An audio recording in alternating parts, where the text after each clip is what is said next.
ఇప్పుడు చూస్తున్నది తమిళనాడు రాష్ట్రం తంజావూరు జిల్లాలోని తిరువయ్యార్ గ్రామాన్ని ఆనుకుని ప్రవహిస్తున్న పవిత్ర కావేరీ నది మనోహర దృశ్యం.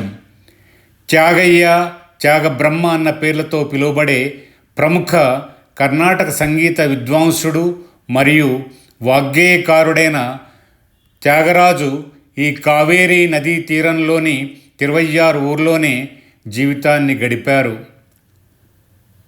శ్రీరామచంద్రునిపై వేల కృతులను రచించి భక్తి పారవశ్యంతో గానం చేసి ప్రజల మనస్సుల్లో చెరగని ముద్రను వేసిన త్యాగరాజు ఇక్కడే 178 సంవత్సరాల క్రితం అంటే 1847 జనవరి 6వ తేదీన వైకుంఠ ఏకాదశి నాడు తన 79వ ఏట శ్రీరాముని సన్నిధికి చేరుకోవడం జరిగింది.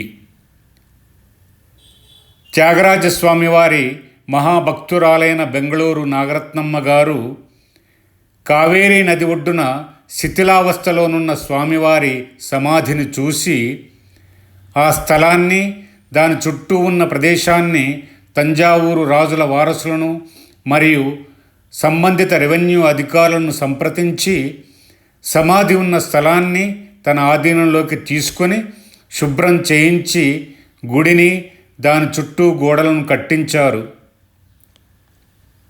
మద్రాసులో ఉన్న తన ఇంటిని అమ్మివేసి రాత్రనక పగలనక శ్రమించి త్యాగరాజస్వామి శిలా విగ్రహంతో ఈ దేవాలయ నిర్మాణాన్ని పూర్తి చేశారు. 1921 అక్టోబర్ 27వ తేదీన పునాది రాయితో మొదలుపెట్టి 1925 జనవరి 7వ తేదీన గుడి కుంభాభిషేకాన్ని జరిపించారు. 1938లో అదనంగా మరికొంత స్థలాన్ని కొనుగోలు చేసి ఒక మంటపంతో పాటు పాకశాలను కూడా నిర్మించారు. ఈ నిర్మాణాల పరంగా ఆమెకున్న సంపదను పూర్తిగా త్యాగం చేశారు.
ప్రముఖ తెలుగు నటుడైన చిత్తూరు నాగయ్య గారు తను త్యాగయ్య పాత్రలో నటించి దర్శకత్వం వహించిన త్యాగయ్య చిత్ర నిర్మాణం సందర్భంగా 1946లో నాగరత్నమ్మ గారిని కలిశారు.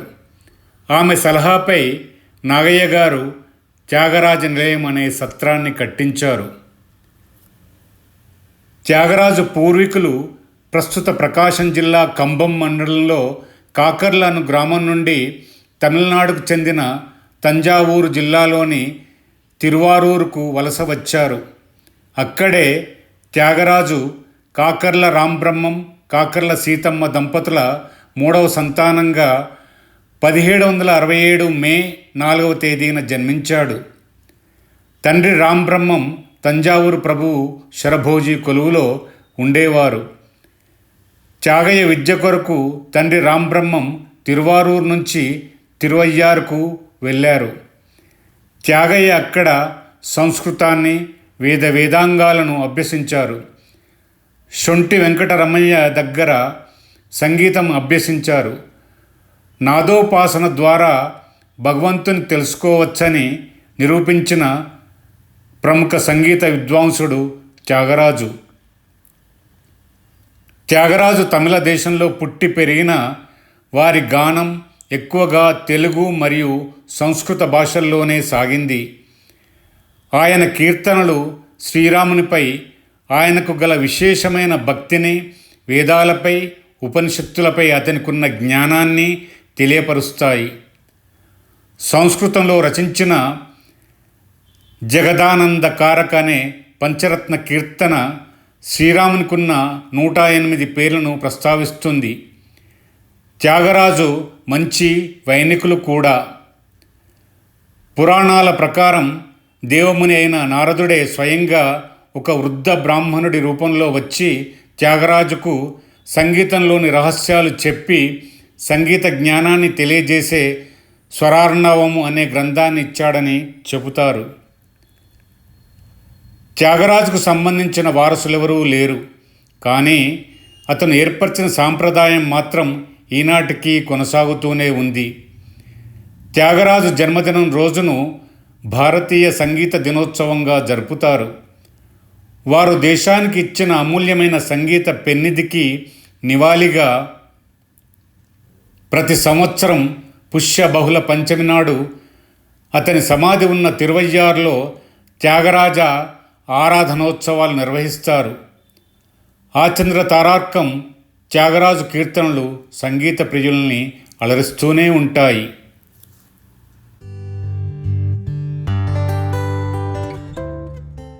ఈ వీడియోను వీక్షించిన అభిమానులందరికీ నా వినమ్ర ధన్యవాదాలు.